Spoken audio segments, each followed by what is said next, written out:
Welcome to Postmodernism 3. In our last video, we were talking about depthlessness as a quality of postmodern society. I'll review this idea and then transition into our final characteristic and then offer a solution to our postmodern predicament. I used to raise sheep. I know what real sheep are. This is what they look like. This is not an actual sheep. It's a picture of a sheep, and there is a difference. With this picture, I am attempting to show you something closer to the real thing than, say, this picture. This is a sort of sheep image that we usually encounter on our phones. We are moving further away from the real sheep, from reality. In doing so, we detach ourselves from that reality. This is another sheep we encounter, or this anthropomorphized sheep, or this sheep. These aren't real sheep. They are simulations of sheep. We do the same things to all sorts of animals. Think about polar bears and panda bears and pigs.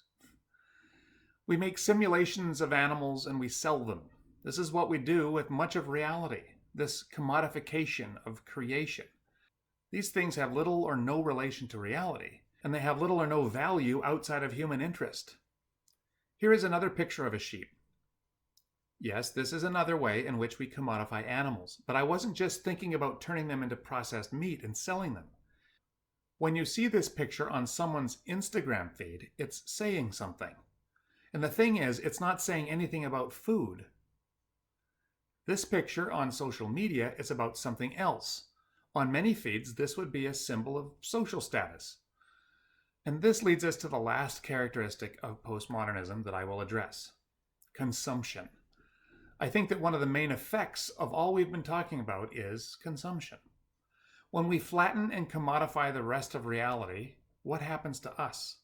We get flattened and commodified as well. A postmodern identity is not given to an individual by God or nature or tradition or anything else. In postmodernism, we create ourselves through consumption. We use sports teams, political parties, cultural issues, and social movements to create our identities. We use likes and retweets to tell ourselves and the world what we're about. And we affiliate ourselves with particular commodities and brands. You know that products have greater significance than their function. The car you buy doesn't just move you from A to B. If you buy this one, you are saying something completely different about yourself than if you were buying this one or this one. We create a sense of self by purchasing these symbol-laden products. And if you need any help with this important task of self-creation, we turn to simulations of depthless celebrities to guide us. Celebrities used to be people who became famous by doing things like acting or performing music or being good at sports. But the internet has created a new kind of celebrity. They are curators of image. All these images are empty, of course. We consume in order to be filled. But the empty images can never give us the nourishment that we need. So the hollow and unhappy postmodern consumer must consume more and more. The identity that is made up of images is fragile, and so it is in constant need of reinforcement. Consequently, it is easily influenced by entertainments and advertisements and social media. And because of this, identities can be continuously in flux. Back to our collage. Let's just post this big pile of brands to create the impression of a culture steeped in symbol-laden products to which we can attach ourselves as a postmodern consumer. And let's also toss in some zombies. They are a picture of destructive, meaningless consumption. So now we can see what perhaps some of my students are doing with all that time spent on their phones. They are consuming. We all consume. I consume the first paragraphs of articles on Twitter, and I watch baseball. But young people might be consuming for different reasons. They are a lot more immersed in postmodern culture than I am, so they might not just be wasting time when they're spending over 8 hours a day looking at their phone. Perhaps they feel that they are mere entities engaged in a futile attempt to create and curate their very identity and the meaning of their life. Yikes. I wish they were just wasting time. So what can be done? The short answer: make something or do something. While I explain the solution, I'm going to be using some Bible language here, but don't stop watching just because you're not a Christian. There is a solution to this problem, even if you don't accept the source of the solution. The Bible is pretty clear on how we achieve fulfillment in life, and it comes down to living out our purpose. And I don't just mean our individual purpose, but the purpose for the whole human race. So what is the purpose of humanity? Genesis 1 tells us what it is. God blessed them and said to them, "Be fruitful and increase in number. Fill the earth and subdue it. Rule over the fish of the sea and the birds of the sky and over every living creature that moves on the ground." So lots of people get uptight about this subduing and ruling stuff. But we have to understand this in its context. These are the things that a king does. Human beings here are given the responsibilities of a king.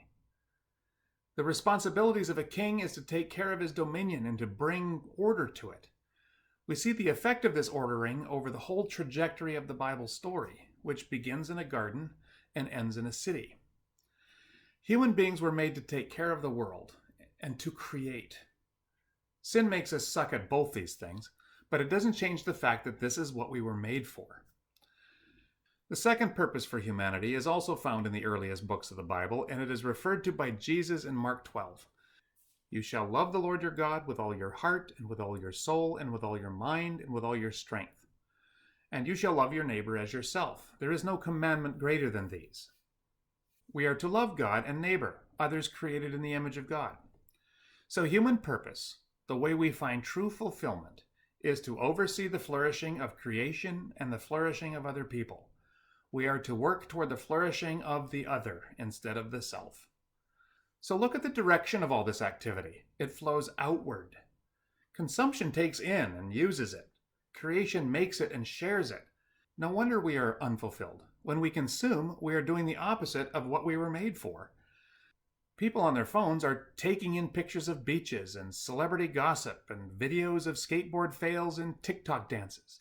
They take in images of idealized friends and idols on Instagram. They take in whatever Snapchat is feeding them. I don't get Snapchat at all, so I uninstalled it in a day. What do we do in response to all this? What do I do with my children, some might be asking. Well, the first thing we don't want to do is what many Christians are trying to do, and that's to hold on to modernism. History and postmodernism have clearly shown us the inadequacy of modernism and the idols that were at the center of it. We must go forward, but with a renewed understanding of what our task is and why we are here. We have not been put here to consume. We've been put here to create, to produce, to transform, and to work. Garden to city, right? We've also been called to rest, but that's the subject for another day. We need to take a good chunk of the 2 to 10 hours that we spend on our phones and on social media and in front of the TV or gaming to create and do things with other people. We need to do theater and music. We need to paint or write, film and edit, to sculpt or dance or build or garden or bake or whatever. We need to volunteer and procreate and go to work, not to make money for more consumption, but to serve others by what we're doing and what we're good at and what we're passionate about. Creating culture connects us with reality, the stuff of creation, and with others. Whether you grow a garden or act in a play, you're interacting with real things and with real people and not with images. You might eventually get it into your head that images are less real than the real things, and that you are something more than a set of empty images, but an image filled with what your Creator has packed into that thing called you. Be human. Don't consume. Create. That's what you were made for.